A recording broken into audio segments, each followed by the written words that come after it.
This is Girls Stop Playing, a weekly show that empowers Black women to stop playing with their potential so they can live a life that they love. I'm Coriel, your favorite homegirl, and I'm on a mission to help Black women make the money and get the honey. You can have it all as long as you're willing to work. This is the Girl Stop Playing podcast. I'm your favorite homegirl, Coriel, here to encourage you to stop playing with your potential and start working for what you want in life and in love. You already know that I'm bringing you the information and the conversations to help you make the money and get the honey. You can have it all as long as you are willing to work. And we have a special working woman in the building. We got my girl Audrey Ori in the studio. Hey. Fabulous woman in white. Listen, your branding is so tough that your girl had to find her own cream to wear, okay? We had my show, but I said, I'm going to match my guest I love it. today. And you look fabulous. Thank you. So Tabo was asking me, like, who's this next guest? Like, tell me about her. And I didn't even know where to begin because I am just getting caught up with the evolution of Audrey Ori. We go way, way, way, way, way back. Way back. To several lifetimes ago. I feel like at this point. Yes. But talk a little bit about who Audrey Ori is in this season. Yes. And then we're going to go back. Yes. And I love that question. First of all, thank you for having me. We do go way back, so it's a pleasure to be here.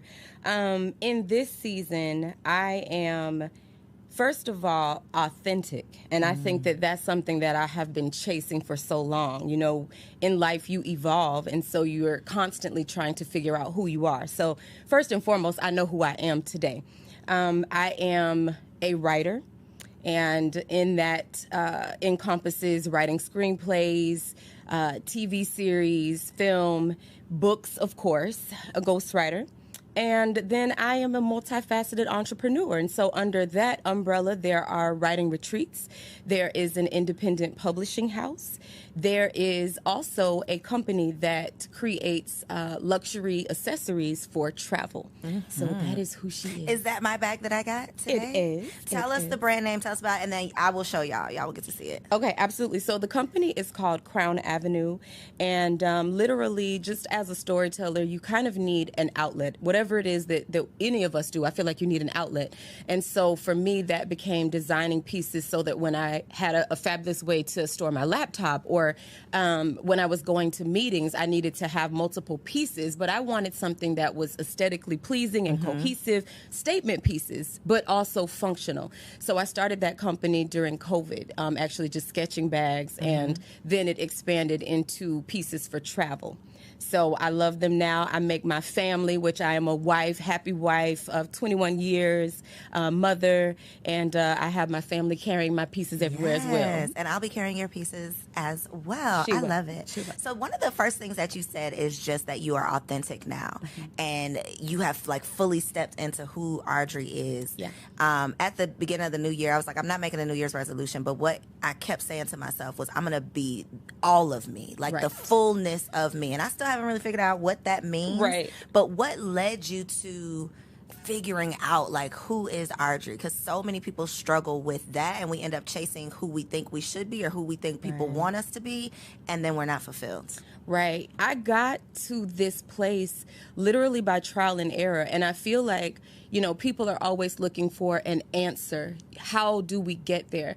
You get there by stumbling. You get there by being uncomfortable. You get there by continuing to live, you know, each and every day. I really feel like life and who we are supposed to be, how we're supposed to show up, it's kind of like, you know how when you're listening to any of the streaming stations and they play a song, right, in an effort to create a playlist, and so you can either thumbs up or thumbs down that song. In life, we have to thumbs up or thumbs down experiences. We have to thumbs up or thumbs down people. We have to thumbs up or thumbs down energy. And so when we do that, we get closer each and every time to cultivating the playlist of life that makes us happy, that brings us joy, that gives us, you know, exposure to the experiences that we really should be having. So what did life look like before you came to this conclusion, or before you got to this space? Like, what did inauthentic, is that the right word? What did inauthentic Audrey look like? You know, I was really trying to be And this is a term that I've been using with one of my clients. I, too, had the perfection plague. And I think that as Black women particularly, we attempt to wear so many hats. You know, you and I both know there was a season where the term boss was like the buzzword, like you need to be a boss. And now we're in this space of giving ourselves permission to live soft lives, whatever that means, however we define that. We're in a space now where we are not glorifying struggle. We're not glorifying hustle and how hard you can work, because we understand that those things have been detrimental to us. That language has subtracted to our life's experience, from our life's experiences. So I think it's really important that we understand it is okay for things to have ease in them. Does that mean that life is going to unfold in an easy way? No. Does that mean we don't have to work for things? No. But it is okay for things to come with ease. And when things don't come with ease, we should question if that is for us, if we should be in relationship with that person, if we should be at a specific place of employment, because things are supposed to flow and we're supposed to find that flow and go along with it as opposed to upstream. So prior to Audrey Ori, the multi-hyphenate entrepreneur extraordinaire, you were in the classroom. Yep. What was your girl stop playing moment that said, there is something more out there for me and I got to figure out how to get to it? Do you remember what that was? Absolutely. So I got my bachelor's, master's, and my specialist in education, right? Sallie Mae. Mm-hmm. Somebody find her. Anyway. Hack her. Y'all be hacking everybody else and they took out these Find Sally, yeah. Right. So I did that. I kept searching. You know, I feel like we all have this tugging. Everyone has it. When you aspire to more and you're being called to more, something will tug on you. You will not be comfortable. And so I was not comfortable in the classroom because I felt like I needed to touch more people. So I left the classroom and I began to work more with the teachers. And then I felt like I needed to touch more people. And then I became an administrator, an assistant principal, and I felt like I needed to touch more people. And so I knew that, but I was still going along the path that I felt was safe. And that safety was just a career track. So you become an assistant principal, then you're going to be a principal. Maybe you'll go downtown. Who knows? But for me, when I got pregnant with my second daughter, I was very sick. Seizures, passing out, you know, all the things. And I was still attempting to work because, you know, you got to hustle. So because you're a strong black woman. Strong black woman. Like, you got to get it. So I remember I passed out at a training. And one of the administrators said to me, you know, I think you need to go home. And I was pregnant. And I said, no, you know what? I think I should finish, because I felt like that was one of the requirements for me to advance in my career. Let me finish the training and then I'll go home after that. I was passed out. They called 911. Like, what was there for me to finish? It was just asinine to think that that was the mindset, but it was. So when I was really sick, I was home. I had to be on bed rest. And during that time, I was able to hear from myself. And I was like, something is really, really wrong. Number one, I had already raised a daughter where I'm in the education system, and I used to have a bed that I would make for her in my office because that is how late I would stay. She was the last child to be picked up when she was in daycare. She would literally be sitting there, and I could see the welling in her eyes because she was uncomfortable. There were so many sacrifices that she had to make as a result of me trying to be there for other people's children. And I thought something is really wrong with this. So I talked to my husband and I said, you know, I don't want to put our next child through this. What are our options, right? And so we talked about the options. And my husband actually told me to do what I'm doing right now to become a writer. But I got so sick that I couldn't go back. And then he got a job opportunity in Atlanta. So I had to leave. So I was kicked out. That moment was me being forced out. It wasn't because I was just so brave and decided to do it. I was forced out. You were forced out. And I think that God has a funny way of getting in your face. Yes. And like you know, something is gonna keep eating at you. Something is gonna keep you can run, but it's gonna chase you. It's gonna follow you, and you're not going to feel fulfilled until you truly figure it out. And it could be several iterations, it could be several versions, but you know, several drafts. Because we got a writer in the building. You like what I did there? Hello. Several drafts before you finally get, you know, to the finished product. And I think so many of us get caught up in that initial draft, or I can relate to the feeling of, okay, I know that I want something more beyond this classroom, so let me go back and get another education degree. Of course. Let me figure out how I can work for a textbook company. We Right. are like living Wearing in this little blinders. box based on the degree we got or based Right. on the career track. And Right. so, you know, I hate that it had to be those circumstances literally that set you down. Yes. But I love that you got the opportunity to hear Yes. from yourself, I did. because that's one thing that most of us don't have. Like, we don't have the luxury to Right. just sit Right. and think and hear from ourselves, hear Right. from God, get the plan. Yes. And that's a lot of times why we end up just kind of spinning our Spiraling. wheels. Yes. So I wanted to know how your husband has evolved with this new evolution, but you kind of answered a little bit because you said, like, he saw you when you couldn't see you. So he did. told you, "This is what you need to do" way back did. then. He did. But a lot of times when your husband doesn't marry the entrepreneur, sometimes he doesn't know how Yes. to handle the entrepreneur. So Right. what has your marriage, like, how has your career impacted your marriage? Right. Very much so. Very much so. Like, first of all, he said, you know, why don't you just write? And I was like, that's crazy. Like, you know, you can't make money doing that. Why would I do that? And the first problem is that I associated self-worth with my ability to generate an income. So that was barrier number one. Well, how do you not do that, Audrey? Help me right now today. How do you just decide that does not define you? me? I feel like it's a must in entrepreneurship because of the fact that there are so many ebbs and flows in entrepreneurship, particularly when you begin or if you're trying to figure it out. And if you believe that what you're doing is only good based on your ability to generate an income, you have an immediate problem because your will to do it has to go beyond compensation or you will give up. You will give up. There's no way to keep doing it. Also, in entrepreneurship, money is not predictable in the beginning. When you're launching a business, some people, you know, there are those people who in the first however many months or whatever, they're super profitable. That was not the case for me. I struggled tremendously to be profitable. But what I also learned is that you have to recognize when you're on fertile ground versus not. And that could be just a step to the left or to the right. You know, you have to be willing to do that, but you need the space to be able to figure those things out.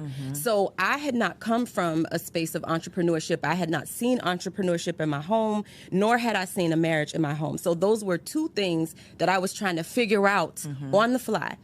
But for my husband, you know, he encouraged me to write. We made the decision to live off one income. That alone, and I don't want to say for Black families, I can only speak about us, but what I do know is that a lot of our married friends were not doing that. There were not a lot of people that I could talk to who were trying to structure their lives on one income. So then that meant in me trying to launch my business with literally the $144 that it took to incorporate at the time, I had to figure out how to bootstrap and generate income.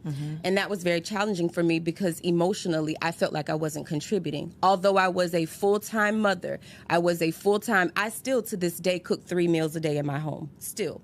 3 meals a day, doing all the things that I believed, trying to figure out how to be a wife, trying to figure out how to communicate effectively, trying to understand what men actually need and not having that information to begin with because there was no training. So that's why I'm glad you do what you do. So it was a lot. But one of the things that I did have to fight for and that I encourage anyone, male or female, woman or man or whatever way you associate, is to make sure you find whatever it is that you want your identity to be, because that gets lost in translation of the roles that could be traditionally pulled together. So for me, that looked like I would sometimes fly out on a Friday. I would cook 3 meals a day, stack them up, right? So they wouldn't miss me per se, cook them all up, and then I would fly from Chicago to Atlanta. We had moved to Chicago. Fly to Chicago, from Chicago to Atlanta to be able to come here and do work because a lot of my clients were here. That wasn't really something my husband was like, yeah, I just want you to get on the plane and fly. I would fly to LA and catch a red eye and then try to come back like within 24 hours trying to generate business. That's not really something that your husband is like, yes, go do that. But I fought to do those things because I felt like they were necessary to grow my business. In the end, it worked. How did you not deal with, or I know you dealt with it, how did you work through mommy guilt and wife guilt? Because for women who have these strong desires, a lot of times that can stop you in your tracks because you literally just cannot deal with I'm missing out on this part. And also, to your other point, you don't want to be everything to everybody else and then your own family misses out on the fullness of you. So how do you balance that part of it? I think that coming up with non-negotiables within your home are helpful. Cooking was mine, right? They expected me to cook. I remember a time when I was living in Atlanta, I went to an event and I got home really, really late. I can't remember why the event was happening. And so one of our sorority sisters was actually with me. She was staying with me. And so we came back in and my little one was up and she was like, can you make me some pancakes? It might have been like midnight, 1 a.m, something. And I was like, absolutely.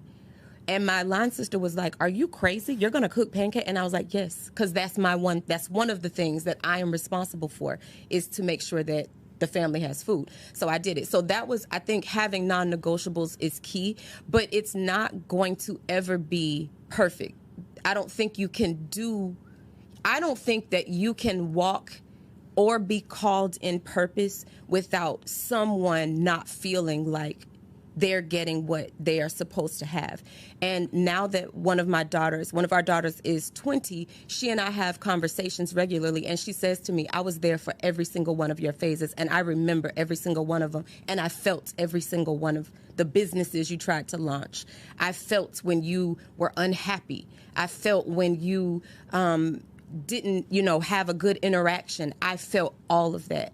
And it stings a little bit because I feel like in some way she's saying the same pain that you experienced, I did too. And it hurts. But that's the reality of it. But what were we just talking about? Talk about Miss Mamas. Where is Miss Mamas right now? Miss Mamas is in Amsterdam living her best life. After she got her international business degree? Now, I'm not saying she wouldn't have did that if you hadn't done this, but I'm willing to bet that watching Mama get it out the mud and figure it out, because one thing that we have in common, baby, we gonna try it.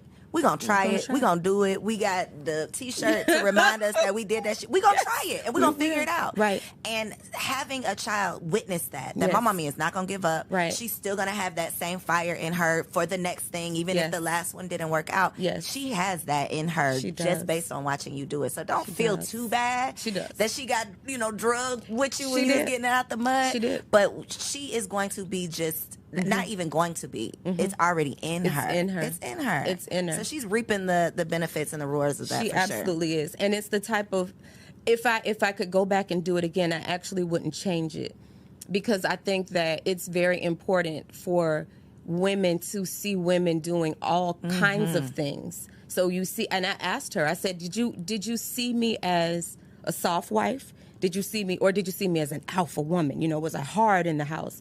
And she said, no, I always saw you as a soft wife. You let daddy be a man, and you were always his wife, and that's what I witnessed. And that made me feel good. So I'm all right.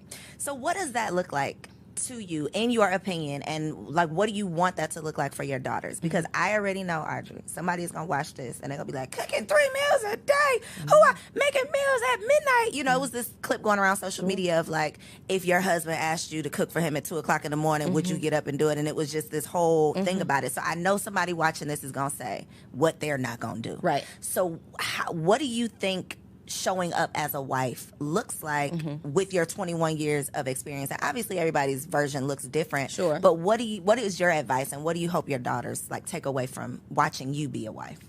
So the first thing that I will say, and I think that this conversation is actually very much embedded in a book that I'm writing.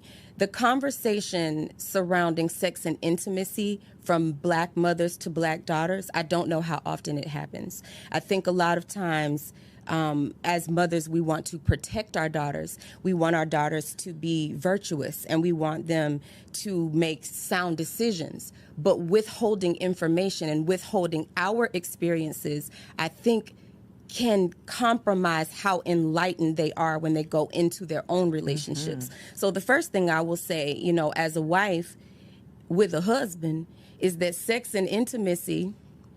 Look in this camera right here. This your camera. Sex and intimacy is a non-negotiable. It is not something that is to be withheld.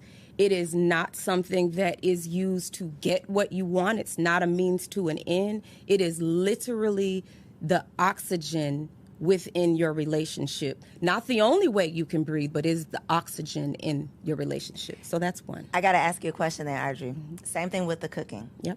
Do you feel that sex is a duty in the way of...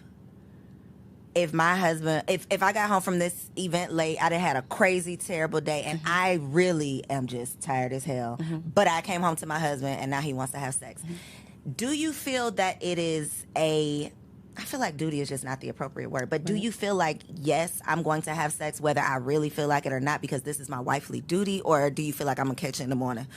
We can get a quickie in when I wake up. Right.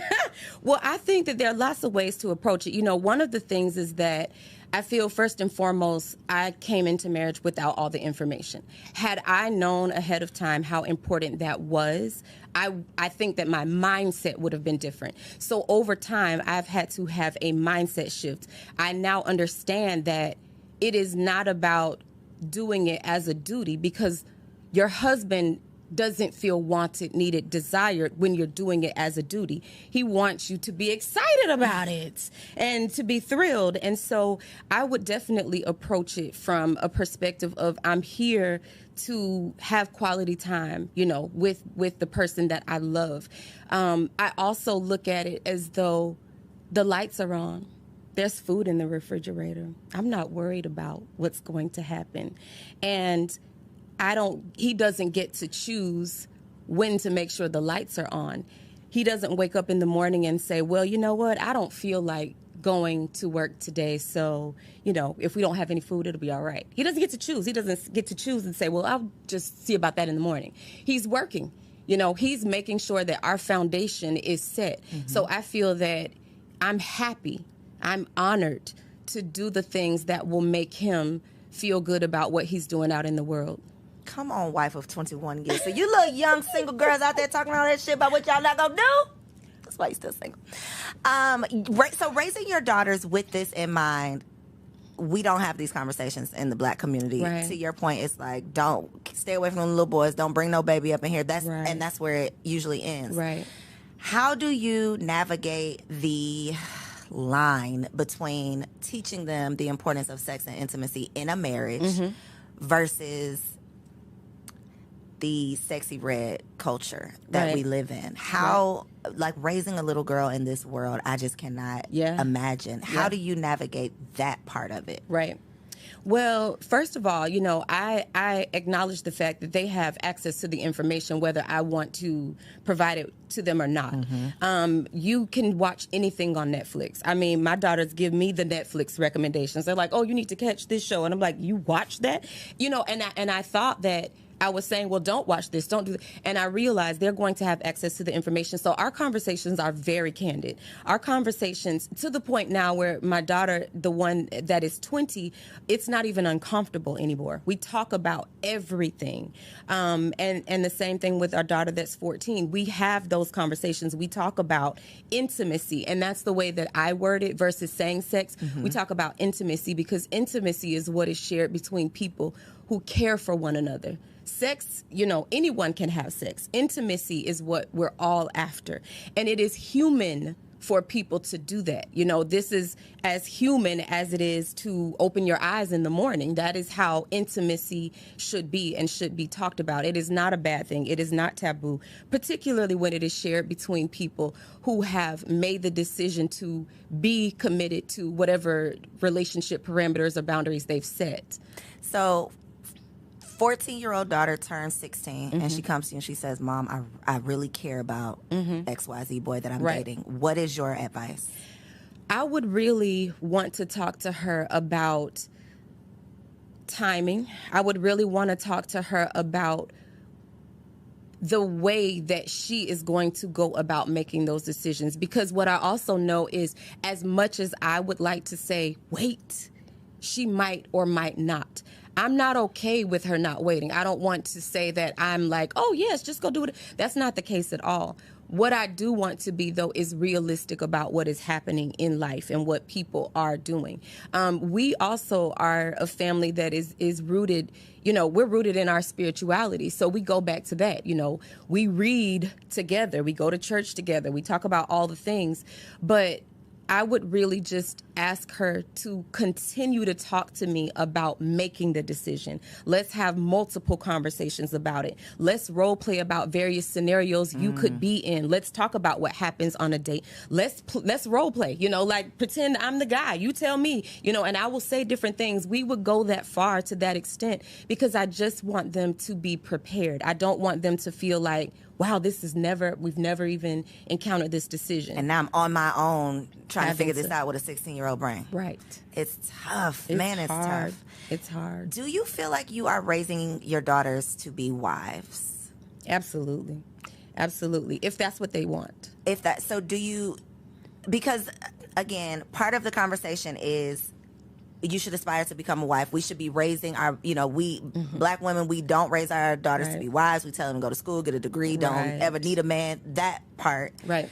So, do we need to start encouraging our daughters to get married, but then also not wanting our young girls to feel like they are worthless if they're not a wife? Right. How do you balance that part of the conversation? And also, are you planning to encourage them to explore commitment, marriage younger? Because you got married pretty young. Like, is that something you would encourage them to do or no? Well, our oldest daughter is actually in a relationship. She brought a young man home for the holidays, and they very much, enjoy each other. So we talk a lot about marriage and the prospect of it. And I share a lot about communication. I share a lot about, it's great to feel strong, but to also find softness. I share a lot about the things that I would have changed, or the things that I would have tried to grow in, the areas I would have tried to grow in sooner. So I'm very open about those things, and I share those because I want her to build her own perspective as far as what she wants to be in a marriage, if that is what she chooses to do.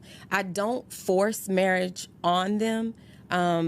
I just want them to find happiness. I share with them that, their father and I are companions. I love having someone to do life with.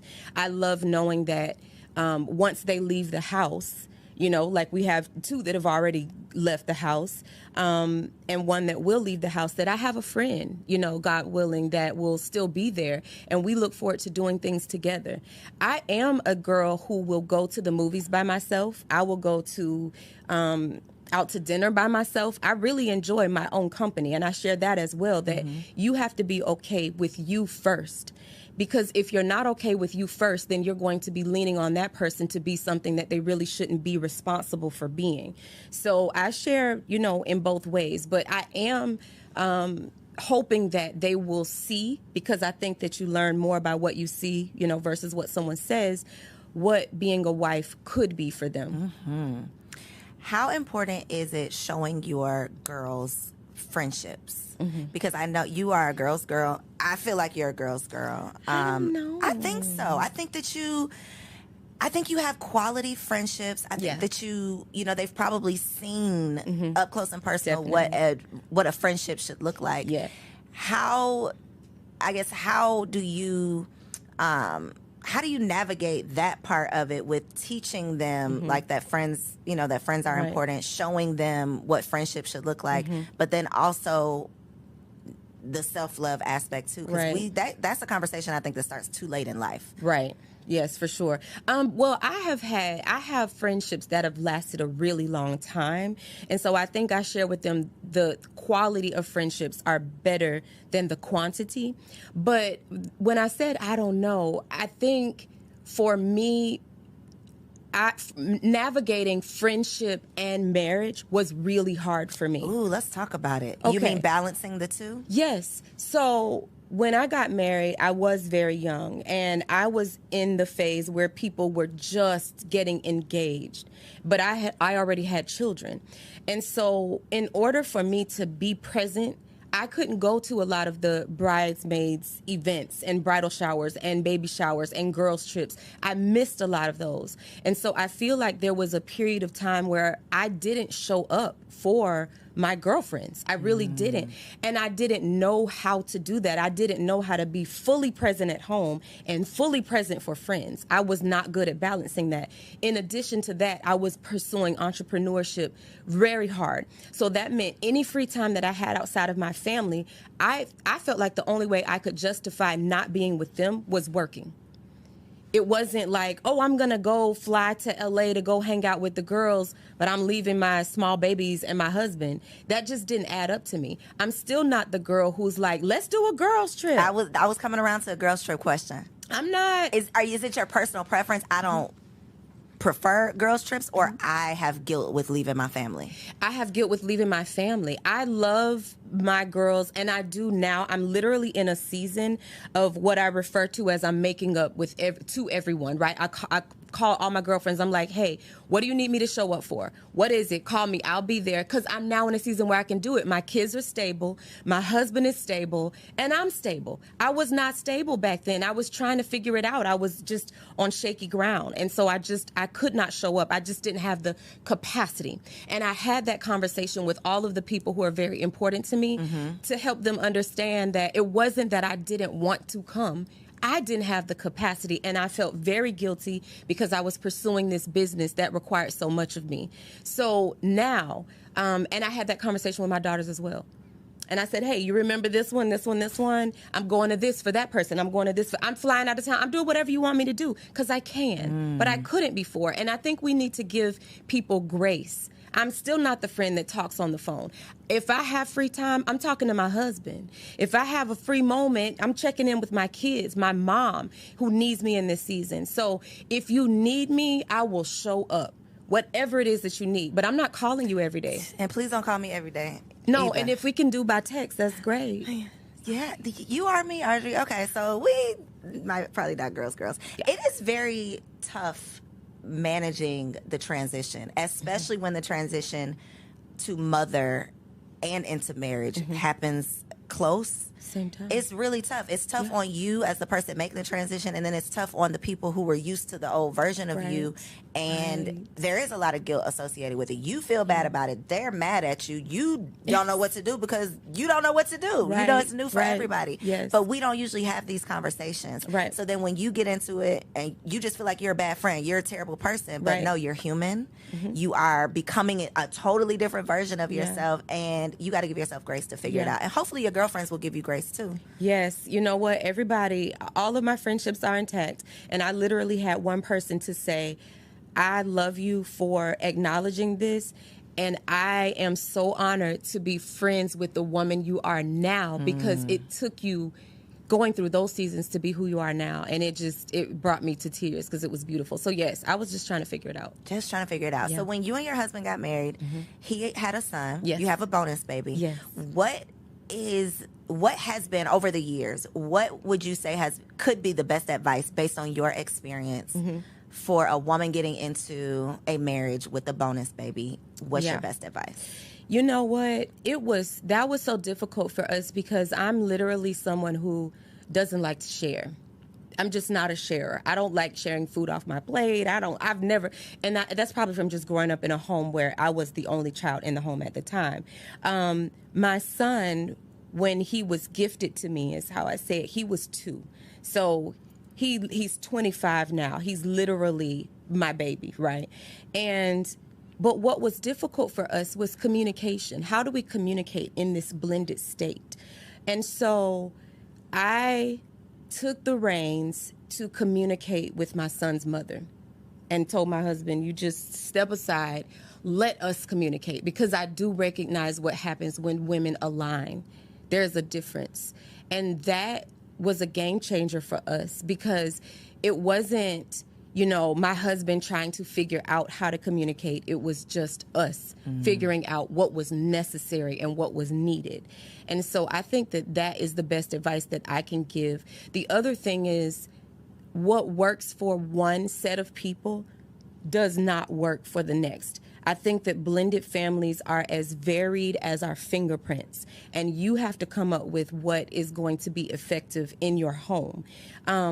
Also, making sure that you find a way to align the energy. You have a baby who is shifting from one energy exchange to another energy exchange. You have children in one place who are in one circulation of energy, and new energy comes in, and that is a lot. And so finding a cadence is necessary. Talking up front about the non-negotiables, talking up front about the things that make you feel insecure, because I think sometimes we put pride in it, and so we are ashamed to say, now I'm trying to see is this over, or like, are we good? What y'all really doing at the drop off? You know what I'm saying? Like, and so you have to be upfront about those things. And we had to put ego aside. It has been a long work in progress. And the other thing that I will say, especially to people who are mothers of babies who are bonuses, the child feels everything. And it is so important that if you love that baby, that you make sure you protect and shield them from your own stuff, from the stuff of that child's parent, from your own spouse, and build a rapport. And so I explained to my husband, not that I ever expect that anything will happen to us, but had it, or if it did, my relationship with my son is so intact that that's your baby. He's my baby. I think that we get a lot of advice, parenting advice, mom content for mothers of young children. Right. That's usually what the conversation is. And I don't think that there's a lot of support or resources or conversation for empty nesters or just adult children, that transition. Yeah. What would be, I guess, your advice based on like 2 years in? Well, technically, you got 25. 25 25, yes, and then we still have 14 in the house, but she's grown. Honey. Yeah, basically. But how is that transition from, my oldest is 2.5. So give me some advice on, like, I know it don't get easier, so you don't have to say that. I have heard that enough. We know it's not going to get easier, but, like, help. You know what? I beg to differ. I think that it does get easier because, as your children matriculate, they become more independent if you train them to do so, right? So my husband and I have really, our friendship is just on 100.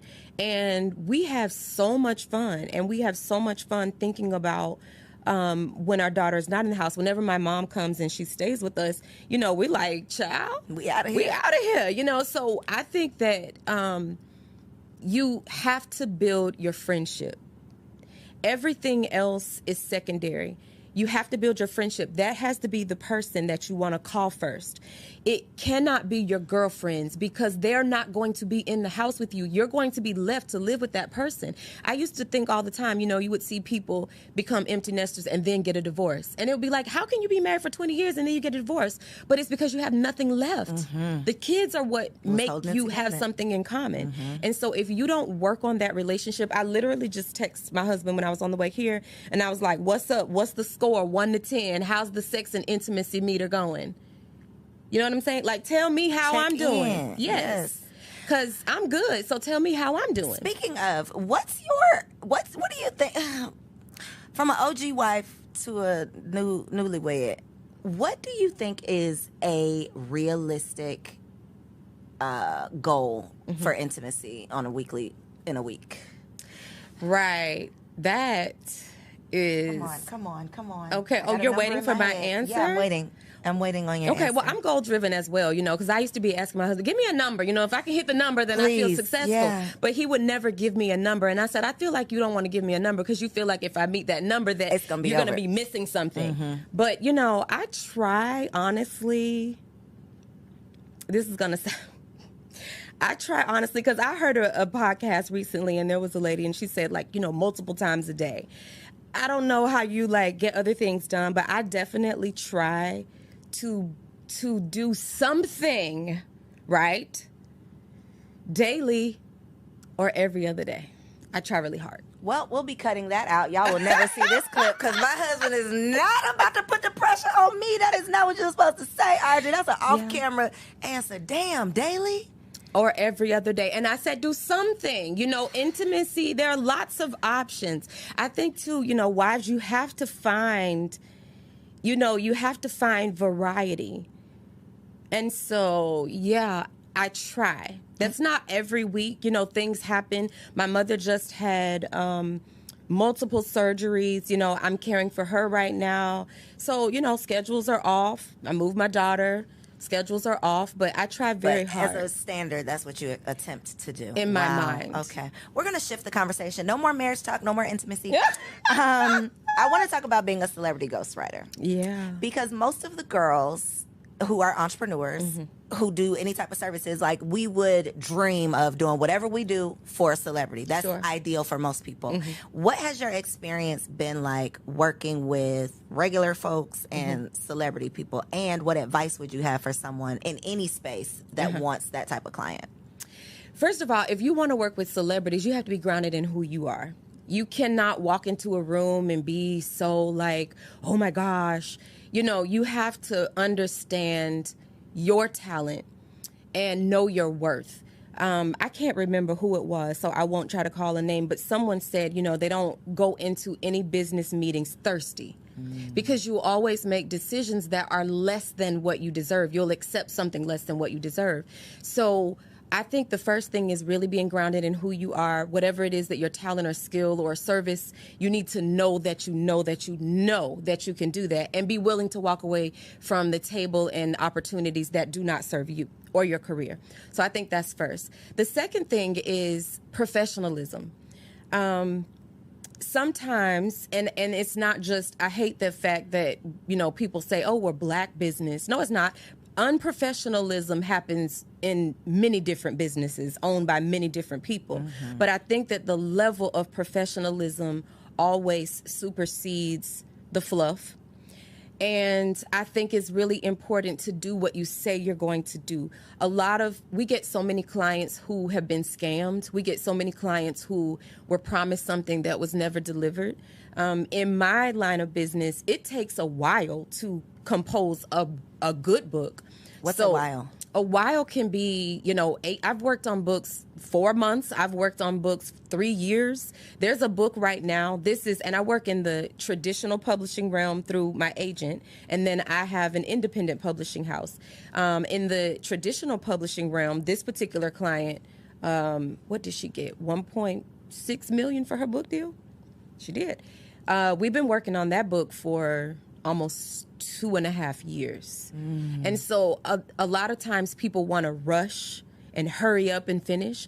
But if that particular book, they believe in it and they invest in it and it's willing, they're willing to take that amount of time, I think that says a lot about the quality of what they're producing because they believe that the finished product will be worthy of their investment. So working with celebrities, I think is... it's great if you are willing to be in a capacity to be of service. If you're working with celebrities, you are not the celebrity in that space. You cannot come in as the celebrity if you're working with a celebrity. You're there to cater to them. I take that same mindset when I'm working with everyday heroes. I really don't treat any of my clients any different. I think that we're all important. We're all celebrities to someone. And so it is just important to me to make sure that people walk away feeling like I gave the very best that I could to them. How do you take on... I just feel like you would be a therapist and all of the things in my head of how this ghostwriting process has to work with people pouring their heart out to you, you learning all of the intimate things. How do you not hold on to those things? How do you not let that affect you personally? How do you maintain who you are without getting caught up in everybody else's stuff? Well, literally, when we hang up the phone, I take about 10 minutes and I debrief, and then I shut it off because I don't want to be any of that. Even if it's great, you know, I learn so much. I learn every day from my clients. I get great information and insight, but there is a lot of weight. There are a lot of heavy things. You know, there are lots of tragic things that happen in people's lives. There's a lot of emotional baggage. And I was raised by a counselor, so I know that my approach to it is very much therapeutic. I have people that call me all the time and say, I need to write another book just because I want to talk to you, right? But when I see the faces of my family, I don't want to transfer any of that to them. I don't want to give them anything that doesn't belong to them, that shouldn't be in our house. And so it literally shuts off. I've learned how to do that. Before, I would say it was a work in progress. I had to learn how to do it, but I have learned how to do that very well. So for anybody out there, you said you work with everyday heroes, the regular folks. Yes. Okay, so for the regular folks out there who might be interested in all of the things, because you do ghostwriting. Yep. Say it again. Say all the things again, Arjy, Okay. because you do ghostwriting. Ghostwriting. You also do retreats. Absolutely. And then put the camera on Arjy so I can get my bag. Show the people. Okay, so you have ghostwriting. There is an independent publishing house, 13th and Joan Publishing House, and we publish books for everyday heroes. We have author coaching. We also have just publishing for people who have finished their manuscript and they just need it to be published.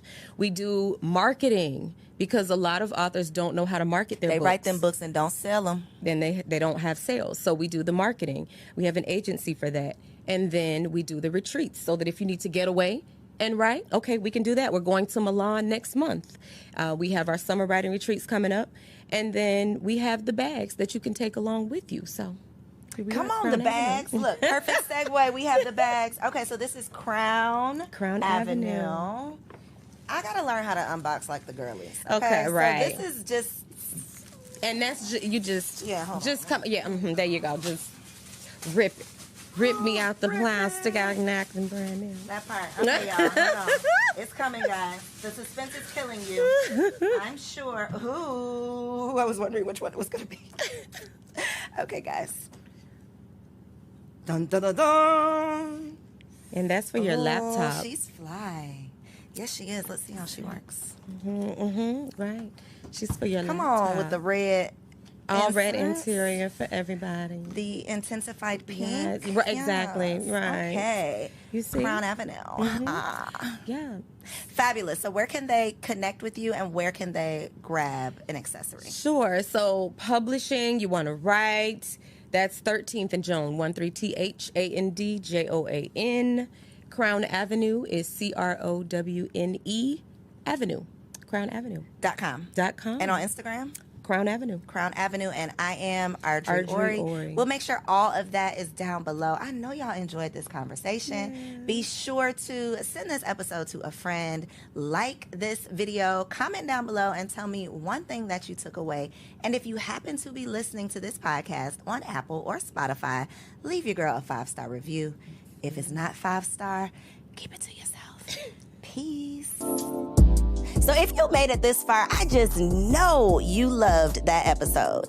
Well, what you did not know is that we recorded it right here in ATL at Elevate Studios. Yes, your girl has her own studio, y'all, and it's not just for me. I'm opening it up for you too. So if you have a podcast, if you are a vlogger, a YouTuber, or a content creator, and you are looking for a professional studio to record your content, or you want to hire me and my team to fully produce your content, make sure you check out the show notes below or log on to elevateagency.com.